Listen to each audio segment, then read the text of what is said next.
Good God. Ike মই কৈছিলো, yes sir. I said, go and talk. মোৰ কথা শুনি চাহাবে হাঁহি দিছিল। বিয়াত আহিছিল নহয়, বিয়াত কি দিছিল জানো? এটা মস্ত ডাঙৰ জাপানী ক্ৰিকেট। শুনি বৰ ভাল কৰিলি।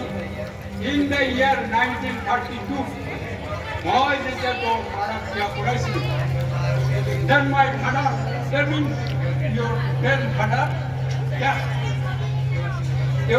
আছিল এজন মস্ত খঙাল। মই তোৰ ল'ৰাৰ বিয়াৰ প্ৰস্তাৱ দিয়াৰ কথা শুনিয়েই বন্দুকটো হাতত তুলি ল'লে নহয়। বন্দুক মানে সেই ব্ৰিটিছৰ দিনৰ কোনো বন্দুক। আইটো ভাল আছিল, বন্দুকৰ গুলি নাছিল। বলি বৰ ভাল কৰিলি। In the year 1928, মই তোৰ ল'ৰাক আঙুঠি পিন্ধাইছিলোঁ। আঙুঠিটো কোনে দিছিল জানো? আমাৰ কোম্পানীৰ মেনেজাৰ।